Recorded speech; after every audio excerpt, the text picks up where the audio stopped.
I'm here for it. Awesome. Well, thank you, Ellie, for being here today. You look amazing. Thank you, Michelle. Likewise. Not surprising. So, if someone is listening to this through their podcast player, you'll have to go out on YouTube and see how stunning Ellie Steinbrink is with Style Decoded. I'm so Welcome. excited. Thank you for having me on, Michelle. I think this is going to be a really fun and maybe a different topic than you guys have really covered on the podcast before. But as you're going to find out soon, why I feel it's so important. Well, I agree with you. We met at a network meeting here in Omaha, Nebraska. And as I was thinking through what you offer your clients, it really hit me how important this is for those of us who are on this caregiver journey, because so often we put our own selves on the back burner to take care of other people.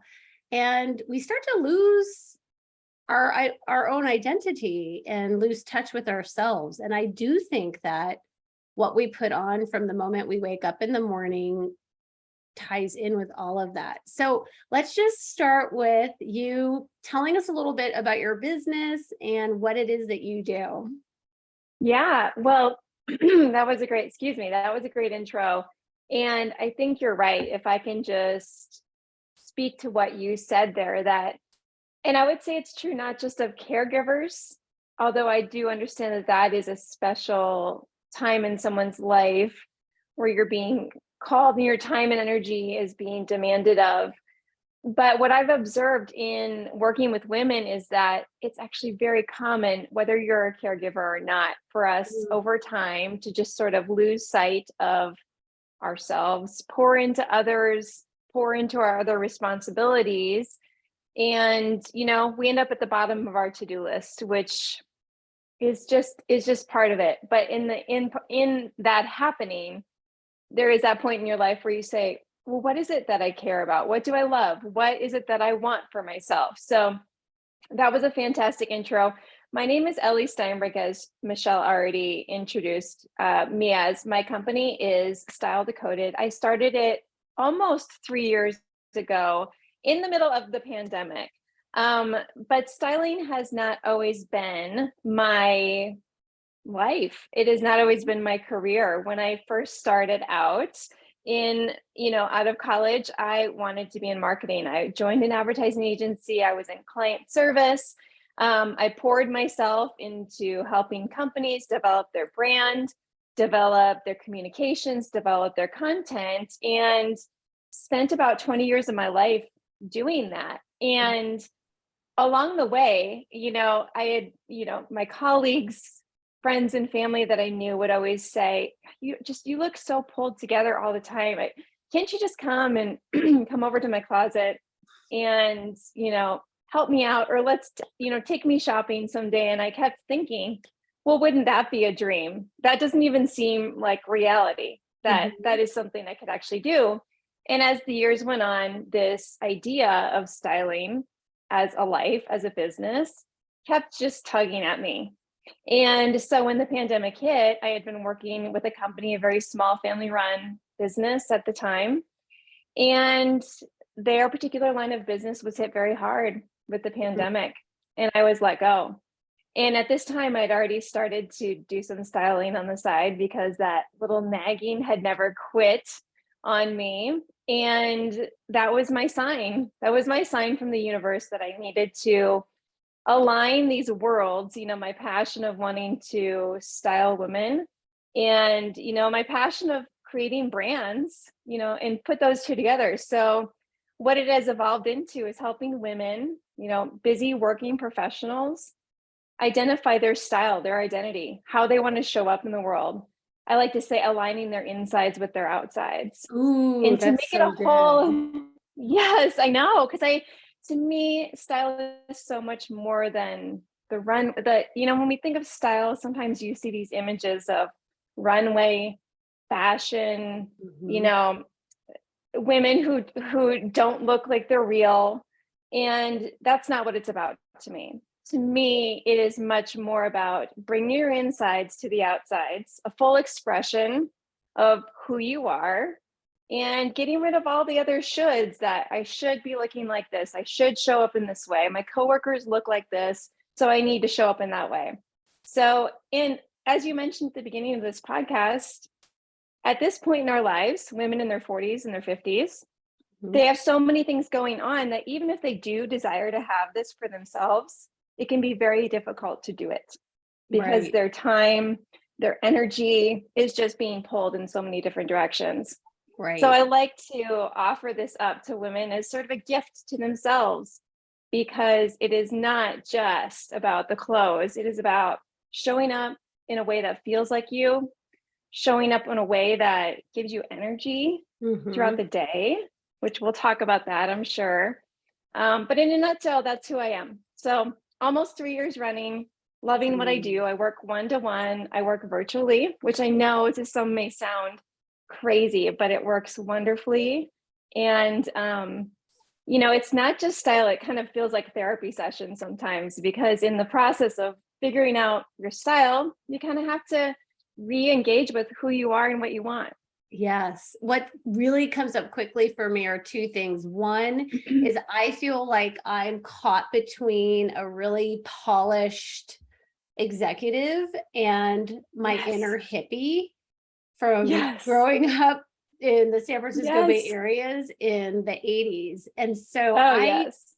spent a lot of my bandwidth as I've been starting and growing my company in this headspace about my brand and how am I presenting myself. And when I'm Mhm. working on mindfulness work, am I polished or is my hair, frizzed out? So I'm just thinking of how much energy I could have saved if I would have engaged with you sooner.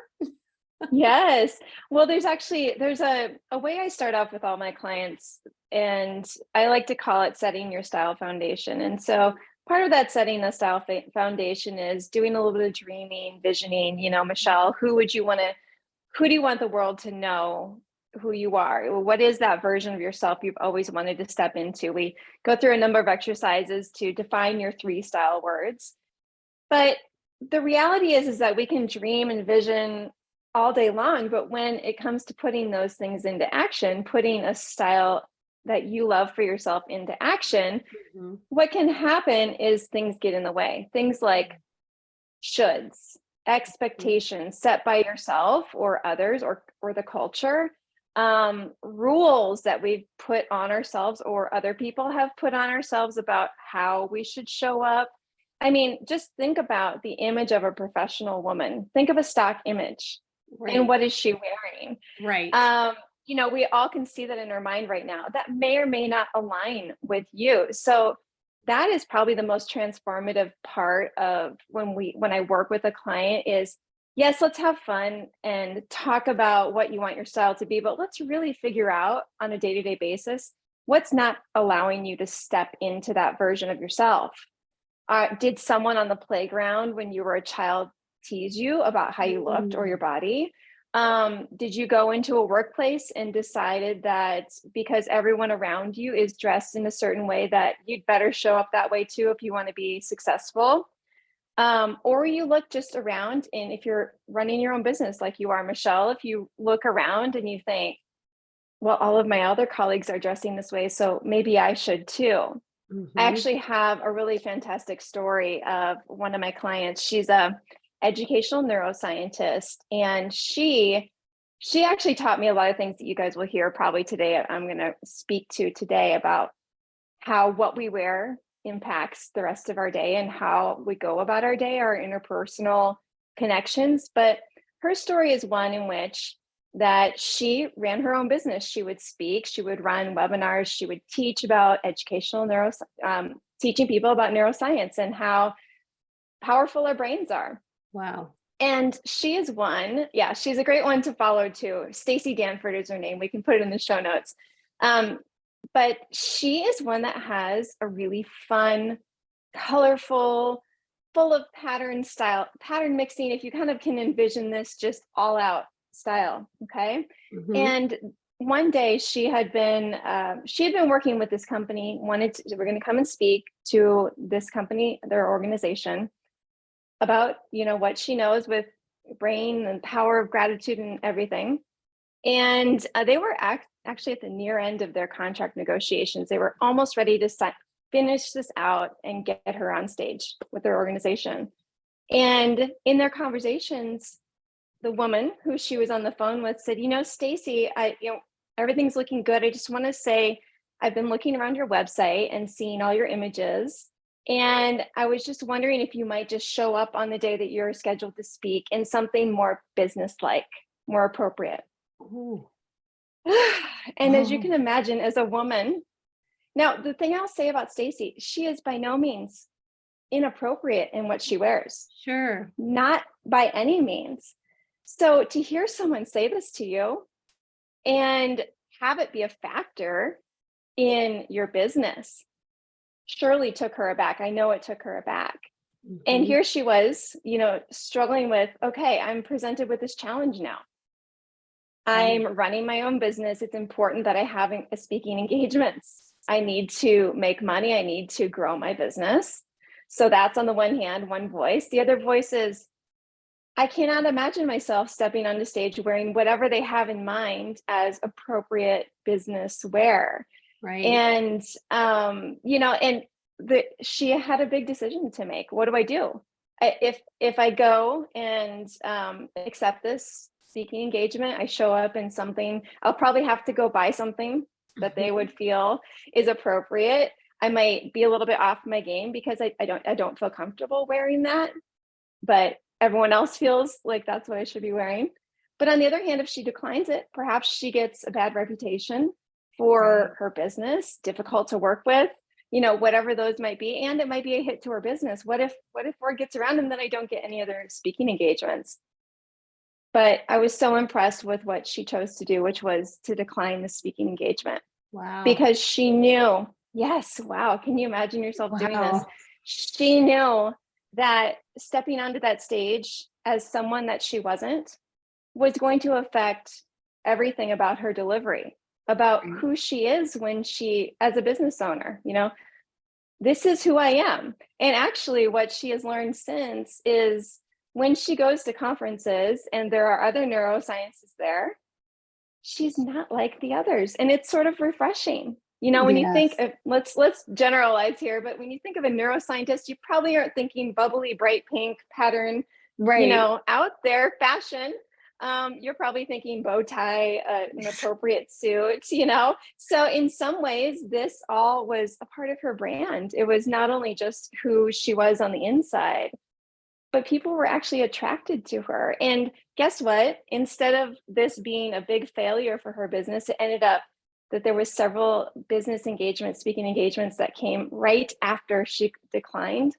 So I love telling this story because one, I think it takes some courage to step up and say, I know I might not be fitting the standard by showing up in the way that feels like me, but when we can show up as ourselves, it really does, it improves our situation because we feel more aligned. We can ourselves come out. People get to see that energy is there that wouldn't be there if we're trying to pretend or wear a costume. So, I love helping women really tap into that for themselves because it is courageous, but it also is a whole heck of a lot of fun just to say, okay, take it or leave it. This is who I am. Right. And there is something special in that to be celebrated. Well, and I definitely think that's a gift of aging is you are much more inclined to lean into doing what's best for you. Not you're a little bit less worried about what other people think. I think having the guidance. I think you're right. Yeah. Of what that could look like for you is really important. And there was something when you were talking about the image that comes to mind when you think of a business owner. I think about actually also two things. Well, okay, so let me back up. The other thing that came to mind initially when we were started the conversation was the items that I have in my closet holding on to things that maybe don't fit me anymore or not aligned with how I'm thinking or feeling about myself right now, which sort of ties into body image and Yes. how we're showing up and the neuroplasticity. So let's kind of run with Yes. this and see where, Yes. because I think so many people that are in this specific role of helping aging family members, and maybe they have kids at home too, we do Mhm. start to grab maybe whatever's easiest or most convenient, and maybe we don't feel our best in it. So Mhm. weaving through what we have in our closet and what those items are important for us as Yeah. we're getting dressed in the morning. Yeah. Oh, you know, after I work through my clients and we talk about what do you want your style to be and what are the things that are getting in the way of owning that style, we also talk about body type and we learn about their best colors because these three things, when you can dial in these three things, your personal style, understanding your body type, and then understanding your best colors, it's sort of like your style toolkit. You're Mm, so much better armed to walk in your closet and say, what are the things in here that I really want to continue to hang on to? And what are the things that I'm ready to release just because they don't line up with what I might love for myself? And I'm ready to embrace that. They may not be a great fit, make me feel good about the body that I do have right now, not the body I'm wishing I'm going to have, but the body I have right now. And also colors that not only, I know people will say, well, I wear this color because I get lots of compliments wearing it, but it's also color has some really powerful effects. I talk a lot about, and I'll share, I think there's a blog I shared that will be in show notes about finding your power color and determining what that is for you. And I'm telling you, I lean into that to change my mood. I have colors that make me feel very energetic. I have colors that make me feel calm. I have colors that make me feel confident and powerful. And I rely on those things. But those three things armor a woman to go into their closet with much more confidence and clarity to say, okay, I'm ready. I've done this work now. I'm ready to take the next step and be brave and go into my closet. Now, that is probably the hardest step outside of, working through some of those barriers we have related to our style and how we want to show up. mhm. Removing things from our closet is probably one of the most difficult things that a woman will go to because closets aren't like cleaning out other spaces in your house. Yeah. They are emotional. There are things in there that are tied to maybe past versions of ourselves, Mhm. maybe a different size we were, or just a different time in our life. Maybe if you're a mom now, you weren't a mom then. If you're a caregiver now, you weren't. There's just different identities wrapped up in the things we keep in our closet. There's gifts that someone important to us may have given to us. There's purchases we've made that maybe there's still tags on it and we're feeling guilty. Mm. That these are all things that are common as I'm working with women and I hear about, I shouldn't let this go because and actually, Michelle, I want to share with your listeners a guide that I created. It's a detox guide, and what I've created in this guide is a list of I think it's 20 or so questions that I like to. I when I do my own detoxes in my closet, and when I share with my clients that it'll just help them be a little bit more judicious as they're going through their closet. Things like, am I hanging on to this because I feel guilty? If I were in a store right now looking at this exact item, would I buy it again? Mm. Does it actually fit me right now? Which I know is a very simple question, but we do tend to hold on to things in the hopes that we might fit into them at a later point down the road. And I'm a huge advocate of having clothes in front of you right now that fit you and that you can walk out the door in and you feel good in. Which is why I go through the body typing too, because I believe that any body, no matter what shape or size, can look amazing if we get you in the right Mhm. proportions, the right shapes. Um, so helping women to just really learn to love what they have now instead of always being in the suspended state of when I get there, then I can look good. When I get there, Right. then I can feel good.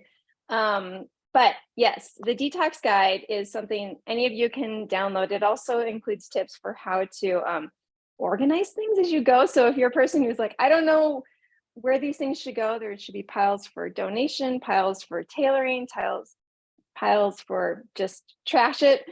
And then tips for getting motivated to get started, because I know it can feel like an overwhelming task, but that is something I'd like to give to you guys in the hopes that it would help you go in there and be courageous, with what you want to keep in your space and what you don't. Thank you so Cleaning your much. That's closet is, amazing. yeah, you're welcome. I mean, cleaning your closet is not just the benefit of clearing out a space, because I'm one that clear space equals clear mind, but the emotional piece of it, getting those things out, is really where I think that weight gets lifted for a woman when they're brave enough to go in and tackle it. Well, and based on being a middle-aged woman, just entered my 50s, but speaking with women who are in their 40s and 50s and beyond, time and energy are our two hottest commodities. And I just envision having an organized closet of things that you actually like to put on, that fit you now, that look good on you now. Yeah. What a time saver that could be. And I'm just thinking about the emotional labor it takes every morning to get up and sift through things to find that one thing that you just decide to throw on. You feel good in. Yeah. Let's actually talk about that, because there's real brain science behind this simple act of getting dressed. And I'm not sure, again, because when I said at the beginning, a lot of times when we think of style, we tend to think it's frivolous. We have the images of like the runway, and it's maybe a waste of money and maybe a bit selfish to think about your clothes. But I want to paint a different picture for you. And that is, there is a lot of research done, and there's brain studies that show that what we choose to put on in the morning can have a huge impact on the rest of our day. So let me just paint two different pictures for you. One would be, we wake up, we walk into our closet to get dressed, and we just pull whatever happens to be clean. Maybe it's at the top of our pile, because as you mentioned, I mean, even for me as a stylist, I don't have much more than a few minutes to get dressed in the morning. I have kids as well. Mornings are a hustle and a bustle, and there's not a lot of thinking that just goes on. It's an autopilot situation. So if I'm not careful, I might walk in and just grab whatever I see or whatever feels comfortable to me. What I always do. Okay. And let's say what you grab just isn't making you feel the greatest. I mean, it fits the bill for the day. Or maybe you look covers around what your needs closet to be and you're covered. Thinking, whatever needs to be covered, it fits. And not what I love, but it fits, and there's lots of things in here that don't fit. But you walk out and you're just kind of, you might feel, I like to say, lumpy, dumpy, and frumpy. You might feel just a little bit like, it's fine, but it's not really adding much to my day. And in that case, what I find happens is that trickle effect, that one decision, you had a feeling. Okay. So what brain science tells us is that when we have a feeling, our brain activates. And this is any feeling across the gamut. We have a feeling, our brain activates, and chemicals are flooded throughout our entire body. Okay. So when we have, let's just generalize this, when we have a good feeling, our brain activates and good chemicals are flooded throughout our body. When we have a bad feeling, our brain activates, and you guessed it, bad chemicals flow throughout our body. Okay. So again, very simplistic, but this is, from my educational neuroscientist client, what I've learned. So if you're thinking of this scenario, walking into your closet and you're like, there's not that many options in here, we're just pulling what's good enough today. That single act invoked a feeling in you. And that has been shown to impact your attitude, your behavior, your interpersonal interactions. I like to say, think about, maybe you're a little bit crabby with the people around you, a little short with them. Like if you're feeling off your game, or in a business setting, maybe you're not reaching out to a new business contact or a colleague to, let's meet up for lunch. That kind of stuff isn't happening when you're not feeling on your game. It's been shown to impact your productivity, which was a game changer for me, by the way, during the pandemic when I was working from home. Still do work from home. So that's a game changer for me.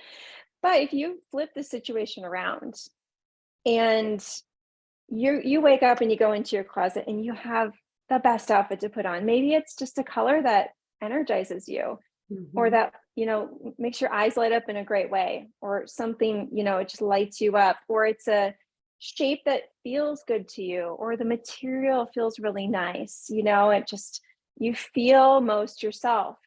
When that kind of a situation is happening, there's a lot more energy there. You're feeling on your game. You might feel like you're sort of floating through air throughout your day. You're, wanting to meet up with people. You're turning your Zoom camera on. You're reaching out to friends for coffee. Let's go do lunch, Mhm. um, and your productivity, you're checking things off of your list. So this isn't happening by accident. It's actually happening because of that feeling you had in your closet that morning when you put your clothes on. So, this is why I feel it's so important, especially for women at this age when they have so many competing priorities. They Oh, don't that's have the energy or that's the good. time or thing to think about it. The style is going to go to the bottom of the checklist. I guarantee it. Because why is it that important? And I want to help women put it back to the top of the priority list because I've seen it have these trickle effects. And it's everything from the days when you need to stand up and do something really big, like have a difficult conversation or do something in your business or your workplace that feels very important, all the way down just to the days when you're sitting in your house all by yourself. And for me, I'd rather choose, leaning into things that make me feel good, knowing it has those trickle effects. I like to say it's it's such an impact. You leave such an impact just based on that one single decision you're making. Mm. Um, so yeah, it's very interesting this idea of of how just something you put on can actually shift and shape the day. Which is so important because I feel like so many people, especially they get that afternoon slump, but if you're still in, your sassy pants or some like a nice pump or have your hair done a certain Yeah, way, yeah, it seems like that energy is more sustainable throughout the day. yeah. And I think the thing to point out too is that it may be a pair of heels for one woman. It may be a bright red lip for another. It may Mm, be a, a luxury pair of, you know, cashmere sweatpants for another. It's all goes back to then what makes you tick. Like the yeah. story I tell is when the pandemic first hit and we were all forced to go home. I think I did what everyone else did. We were in our comfy sweatpants. We were sitting on the couches. We were potentially like kids. For me, it was kids flying all around and tons of distractions. And while I know there was many reasons to feel icky during that time Mhm. outside of just what you were choosing to put on, that was most definitely a factor for me. My norm had been I get dressed and I go to the office, and that gives me a certain feeling like I'm sort of putting armor on, I'm Right. ready for my day. And when I Yeah. come home, then I change into my comfies, and then I know it signals to my body it's relaxation time.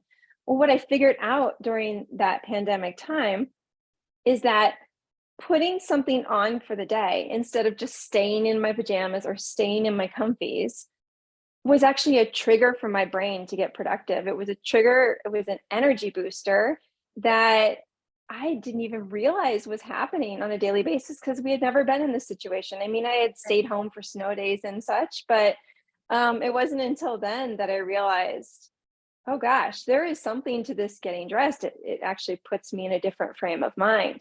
And so it was a couple weeks into the pandemic, and I was like, I'm just going to give this a try. I'm going to put clothes on. I'm going to feel like me. Hmm. And and in tandem with that, I got into a space where I was sitting upright at a desk, in a quiet space. That also helped. All those things are triggering to your brain. Hey, it's time to go. It's Right. time to get focused. It's time to, get into your groove. And it was amazing how things changed for me. So yeah, I do think there's power in it that we don't put enough weight into, right? Well, And I really, really appreciate that you are offering this idea of just try it. Like this doesn't like, let's not get completely overwhelmed with, we all need closet makeovers and No. doing extreme things. Yeah. Going through the guide that you've offered people is a great first step. Thinking through your body image, what feels authentic is a great first step, but then also just in general, just see how you feel after Yes. 1, 3, 5 days of just trying Yeah. to do something different or layer it different. So Yeah. really And interesting idea. that's a great point, Michelle, because I think the very first thing you could do today, you could do it today, you could do it tomorrow, the rest of this week, it would not take very much time or effort, is just notice how what you wear is connected to the rest of your day. And tomorrow you could go about whatever you would normally do, but just notice. And then you can start to see, do I notice a change when I wear certain colors? Do I notice a change when I actually get dressed versus just going out in my sweats or whatever that may be? Right. Just notice. And of course, if you want to take it another step further, I'll share also, I created a body type blog. You can read more about body types and getting into clothes that suit you just as you are now, as opposed to feel like you need to change in order to achieve feeling good. So, but I think just start to notice when you wear certain things, does it change your day? Does it make you feel different? And I think you might notice it does. It's like a mindfulness practice. It is totally a It's mindfulness totally a practice. mindfulness It's practice. totally, Yes. yeah. Yeah. And I think it's just, and I guess what I should say along with this is it can be really easy for us to get down on ourselves about our bodies, just the natural shape we have. Or maybe, during the pandemic, I heard from women, they gained or they lost weight or just they were off their game. Yeah. And I think it can be easy for us to just say, well, it needs to be fixed. And then when I get there, I'll feel good.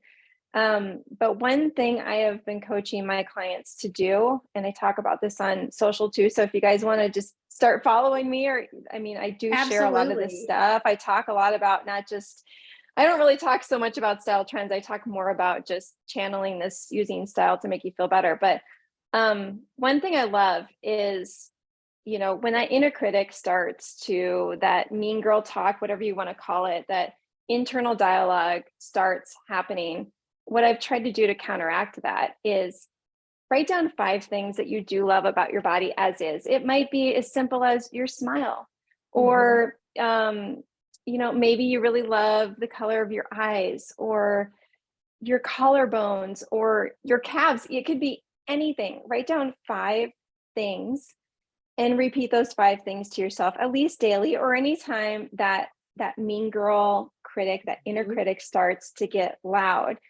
And the reason I suggest doing this is because what I learned from my great friend, educational neuroscientist, is that I like to describe it as, digging tunnels in your brain.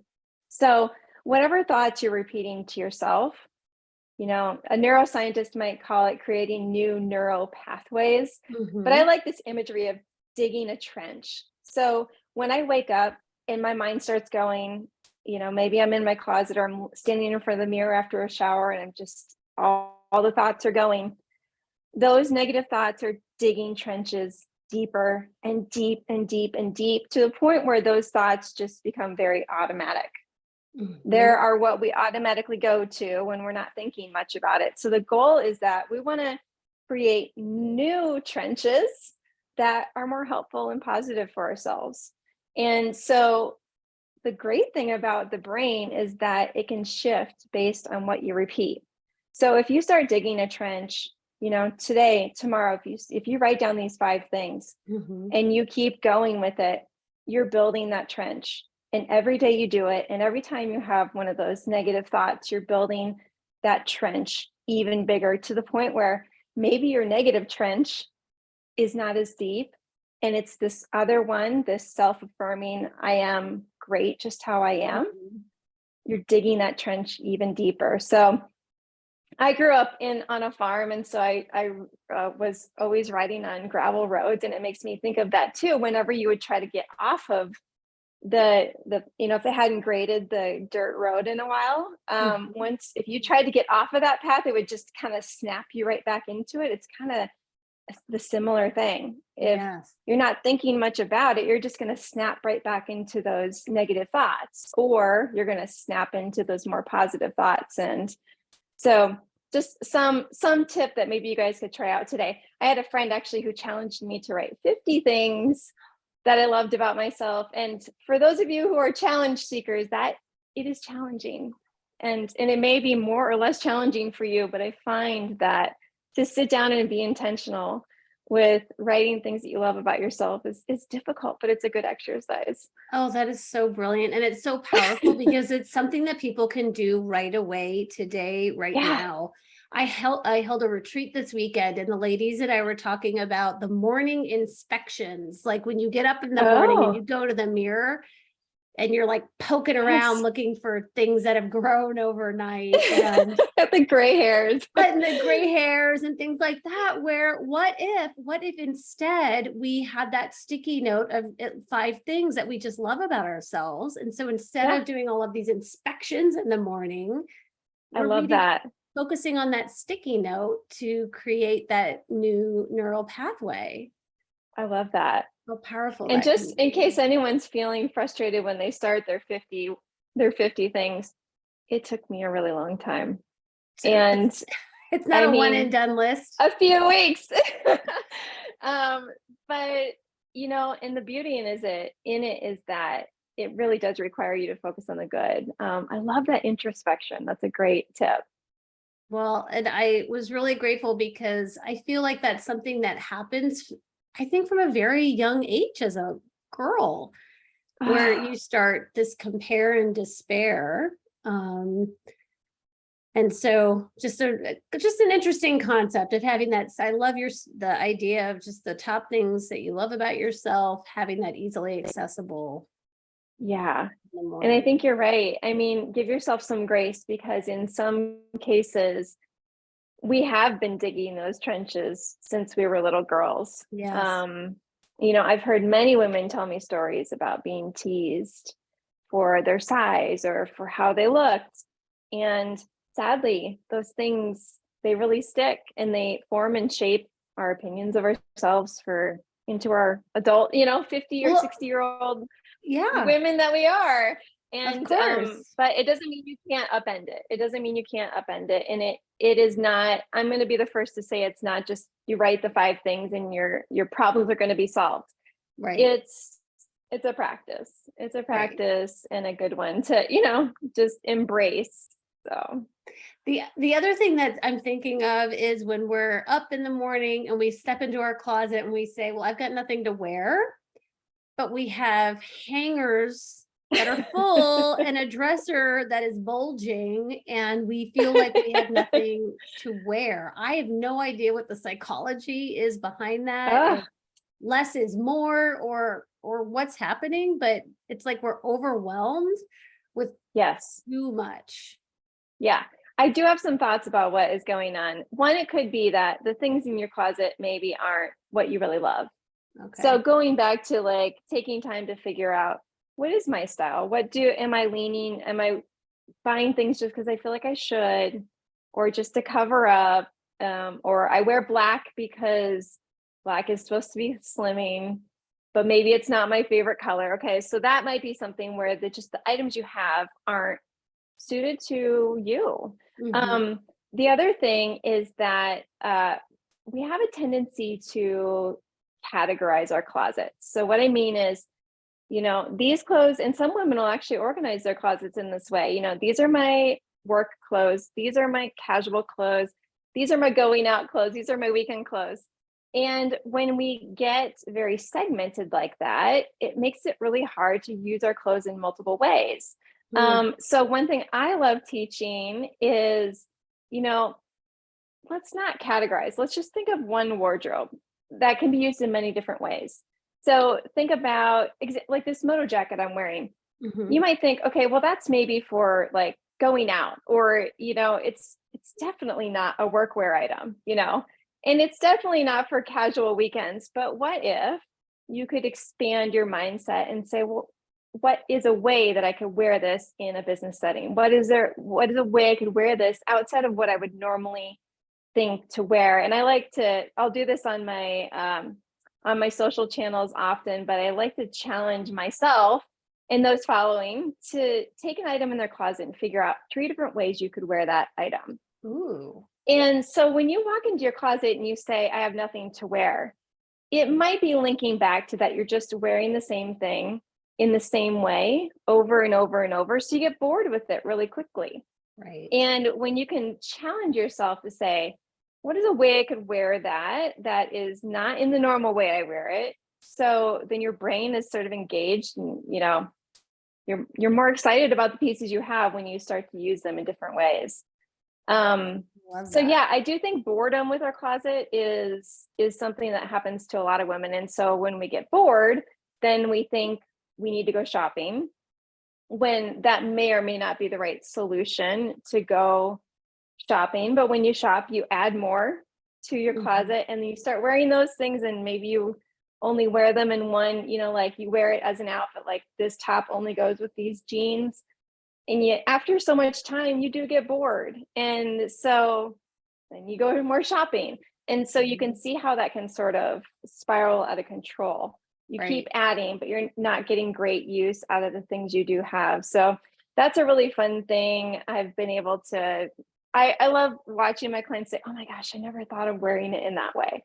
Right. I would have never considered, but then it brings that spark back, like I do love that. I just needed to use it in more ways, so Yeah. So that, I mean, there that's is such a probably great, some psychology there.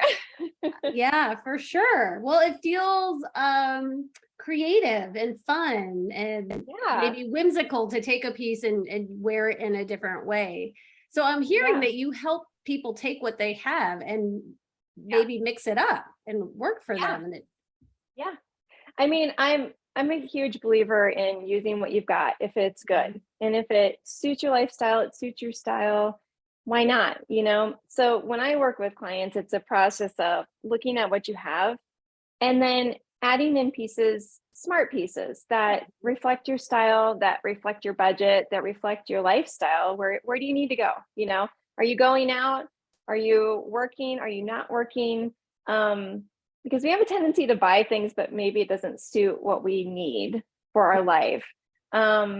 So it's, coupling what we have with adding in some few pieces that might help round it out a little bit better, Mhm. and then showing them how they can wear those in multiple different ways. So going back to that 3 ways to wear, showing them, okay, let's take this one item in your closet and I'm going to show you how to wear it in different times of the year, in different settings of your life. If you guys follow me, you see one of the things I like to do for myself. I know not everyone wants to do this kind of a creative challenge, but I do a Pinterest style challenge. And I just Ooh. posted one last week. So if you go to follow me, you'll see it. But what I do is it's a source of inspiration to stay creative with my closet, to fall in love again with the clothes that I do have. So I pick it, and I have a Pinterest board, devoted to style. I know not everyone does, but maybe you saw a woman wearing something that caught your eye, or you saw someone on social media, a style influencer, you saw a media, like a company you follow, like a clothing company you follow, you saw an outfit there you loved. The challenge is to try to recreate that outfit Mhm. using what you already have. So you Ooh. can't go purchase new items, but use that as inspiration. And so, and you don't even have to leave the house. It can just be the act of trying to put something together based on what inspired you, gets those creative juices flowing, and helps you reimagine things that you didn't always look, at in that way. So I try to do it once a month, which is, is an aggressive goal, but it is really Aggressive. fun. And I like encourage, if women are, excited about that sort of thing, energized, great. If not, you can just leave that to the wayside. But it is kind of a fun way to get your creative juices flowing. Well, and And for what the I women who are like, I have no clue how to do that, I can also show you how to do. I mean, when we work together, I create these style boards, these head to toe style boards that show you exactly what to put together and how. So it kind of takes all the guesswork out of it. Going back to that no time in the morning thing. Right. Yeah. Brilliant. What I really, really, really hope people are taking away from this conversation are multiple things. Like be aware of what you're putting on in the morning. Is just Mhm. it does influence and impact how you're showing up for yourself and others throughout the day. You're Mhm. spending this time and energy and not feeling that great. So there are options. A mindful approach, just paying attention now in this moment of what Yes. you are doing and how you are Yeah. feeling. And, even just like step one is to share with women you're worth it. This is Yeah. valuable. Like you and how you are presenting to yourself and the world is important. And I just want I want women to stand up for themselves. Yes. And to say I'm important enough to invest in myself. I know I Yeah. have other people who need me. I know my money is going to be spent on many different important places. But hopefully, what you're walking away with is that what something might seem as frivolous is actually something pretty impactful, not just for how you feel on a daily basis, but then, like you said, that energy you're showing up with, Mhm. how you're moving through the world. Um, and I think you're right. I think when more women choose to do that and show up as their authentic selves, it gives other women permission to do the same. Yeah. And Yeah. especially if we have children, being Yes. aware of how we're showing up for ourselves is our children are watching and listening to us Hmm. at all times. And so, and Well, they're and I have a learning daughter. about who they are by Yeah. watching us. Yes. Yeah. And it is, I think it can be hard to fully embody that because we do feel a lot of pressure to show up Mhm. in a certain way.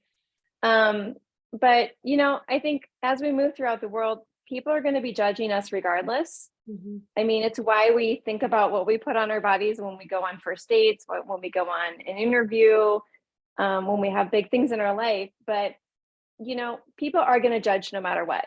Mhm. They're going to see you and have an impression. I just want to make sure that the impression I'm hoping to leave is what I'm showing. Mm. And that's all I can do. That's all I can do. I can't change how someone thinks of me when they see me, but I want to leave a certain impression that is a very authentic impression.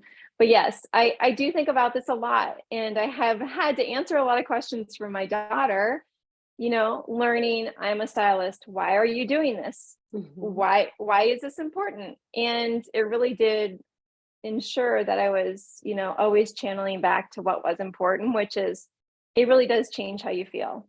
Yeah. And yeah, she and I have totally different styles, which is really fun. She's very, I'm sure it'll change as she grows older, but she'll always say, I don't, that's your style is not my style. And I'll say, that's great.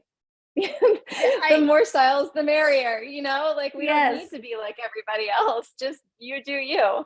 Well, this is so funny because I have two daughters and they're 27 months apart. And so Oh, obviously for years and years, we had the younger daughter wear the hand-me-downs. And I think yes. it was like fourth grade. I was so proud of her at fourth grade. She said, that's just not really my style. Oh, And I was like, okay, I see you and I hear that. And yeah. How this, amazing for her to realize that at that age. yes, like I don't want to wear that specific color or or skirt or whatever. And I was Uh-huh. just really impressed. And Yeah. she's a Goodwill, she's a thrifter, I and love it. she buys her own clothes. So it's not like we're operating with big budgets here, but she's just staying Yeah. true to her own style. So That's one thing I think is important to note, Michelle, is that there is another I think rule that I've heard women when we go through that exercises and we're sort of breaking down those mental barriers we have around style. there is a strong connection for many women that in order to be stylish and fashionable, you have to spend a lot of money. Mhm. And it's just not true. In fact, because I've been tuned into this for so, long, for as soon as I started my working career, I didn't have money to spend. I just didn't. I didn't have money to spend to look the way I wanted to look. So I had to get really good at figuring out how to shop the deals, where to find great quality pieces at a good price. Mhm. Um, and that has never really left me. And so I want women to know that if you're feeling like, oh, great, I'm going to need to outlay all this cash in order to build this wardrobe that I love for myself, it is not necessarily true. And I think the other piece to that is that when you decide you want to invest, let's make sure it's the right things we're investing in so that you do want to continue to learn. You know how to wear it in multiple ways. You are going to let that piece serve you for many years. And I think when we sort of go shopping blindly and haphazardly is when the closet starts to get out of control, and then we Right. feel the guilt about spending, but we're not wearing it. But I'm not a believer that style has to cost a lot of money, and so I love hearing. And actually, thrifting is it's kind of come back around as a trend in past years, just because sustainable fashion is such a big topic. And so Yes. I love hearing that she enjoys that. I think you can Yes. find some amazing things thrifting. Well, and I think it ties back to the importance of knowing what colors work best for Yeah, you, because a yeah, lot of thrift stores do organize their yeah, racks by color. So that way you can yeah, walk in and know and gravitate to the right yep, space. yep, Yeah. absolutely. So Well, this what has haven't been, we covered that I don't know. This has been so much so fun many and good super things? informative. And I'm so grateful for all, I mean, you're giving my community some incredible resources with the guide and the blog posts. We've talked about, how important it is for your own energy. And obviously with caregivers, we need to put on our own oxygen mask before we can help other Helping people. others. It's so Yeah, darn hard, isn't it? it Oh, is. We've talked about your body image and your authentic self. And I just think you are an incredible resource and clearly have a big heart and are ready to help my community. yeah, So thank you. bring it on. Yeah, and you guys, if you want to reach out, feel free. I think Michelle's going to put that into the show notes. Absolutely. And yeah, I would love to chat, or if you just want to follow along and spy on me and hear the goodness and the style tips, the style coaching. I really am looking to just help women embrace where they are, embrace the body as it is, and just get into that, just get back to themselves, Yeah. get back to feeling good. Even if you feel like, I once had it going on in my 20s and I was in a groove, and now I don't know what has happened and I don't know how to find my way back. Trust me, there's a quote by Diane von Furstenberg that says, everyone has a style, you just need to find it. And I love that, because I think there's just lots of things that can cloud you in this road of life, and get you away from who it is that you are. So I love that. Well, thank you for being on, and we will put everything in well, the show notes. Is Instagram your favorite spot you're hanging out? so I would say Instagram and LinkedIn are the two spots where you can find me. Okay, So on Instagram, I'm style.decoded. And then on LinkedIn, just by my name, Ellie Steinbrink. perfect. All right. Yep. Well, thank you Thank so you so much. much, Michelle.